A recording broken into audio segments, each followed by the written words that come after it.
kunna na'uddu al-ijtima' ba'da dafnil mayyit wa sun'at at-ta'am lahum minan niyaha. Kami menghitung kumpul-kumpul setelah si mayit dikuburkan dan membuat makanan untuk itu.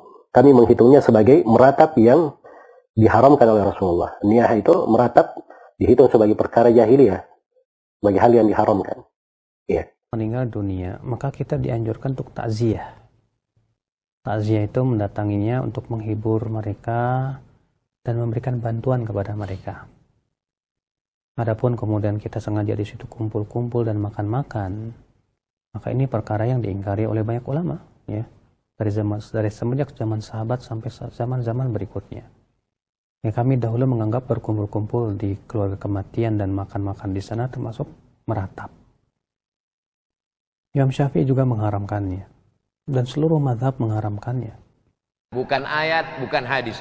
Jadi kalau ada orang bersedekah 7 malam untuk yatim, fakir, miskin, dipakainya pendapat tabi'in. Yang setuju ikuti, yang tak setuju tak usah buat. Bukan ulama kaleng-kaleng. Imam Atha ada di dalam nih. Saya tak ingat halaman berapa.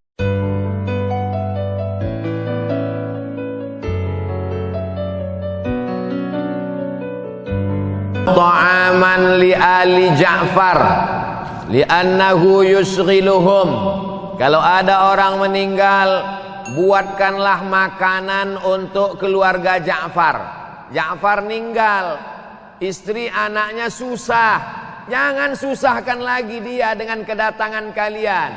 Masakkan makanan. Hei istri Ja'far, hai anak Ja'far, kalian jangan lagi masak. Ini sudah kami bawakan masakan ayam penyet, lele, tahu goreng tempe. Minumannya Masjid Jami Al-Azhar.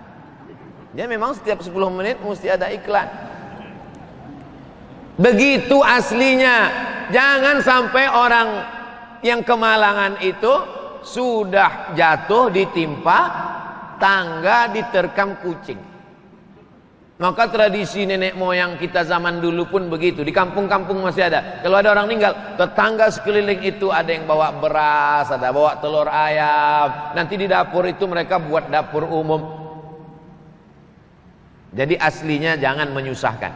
Sekarang beberapa masjid sudah buat, alhamdulillah, diumumkan kepada bapak ibu nanti malam kita akan takziah, supaya jangan membawa, jangan repotkan sahibul musibah, maka kita bawakan makanan. Begitu yang sunnah.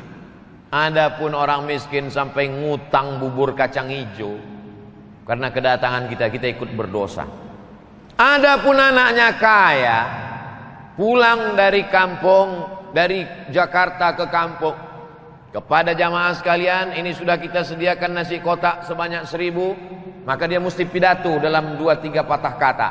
Jangan kalian takut memakan ini, karena ini bukan harta warisan yang belum dibagi, ini bukan pulang ngutang, ini memang asli dari anaknya yang sukses di ibu kota. Apa kalian nggak tahu kalau saya ini kaya? Ha? Makanlah, makan.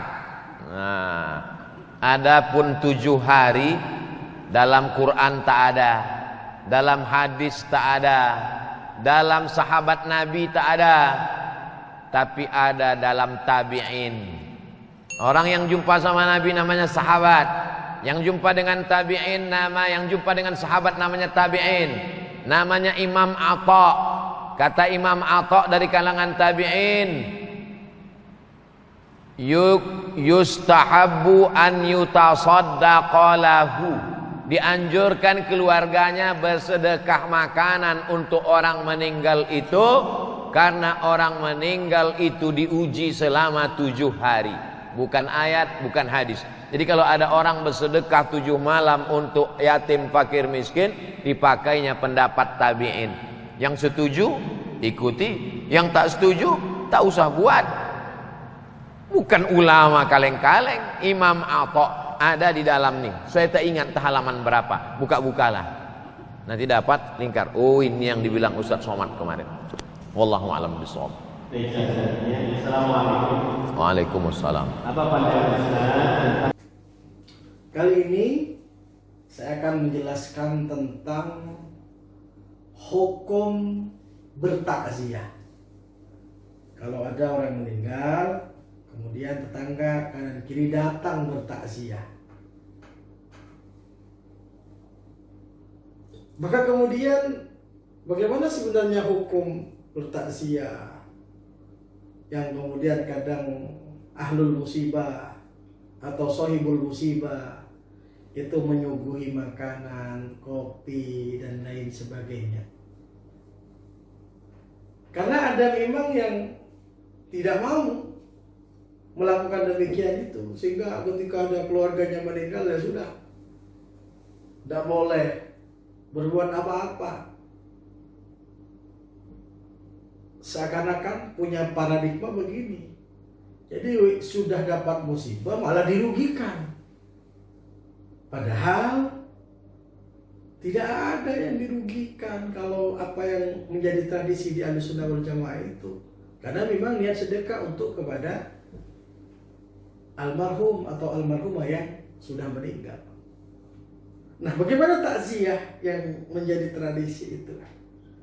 Menurut pandangan Syekh bin Baz, ini kita sekarang lagi ngambil pendapat-pendapatnya Syekh Wahabi, Syekh Salafi. Kita nggak mengambil dari pendapat-pendapat dari kita. Syekh Wahabi bagaimana? Hukmu huduri majlisil azai wal julusi fihi. Jadi ada bab hukum menghadiri ya majlis takziah dan duduk di dalamnya. Hal yajuzu hudur majlisil azai wal julusi ma'am. Boleh apa enggak hadir ke majelis takziah kemudian duduk-duduk di sana? Idza hadaral muslimu ya wa'aza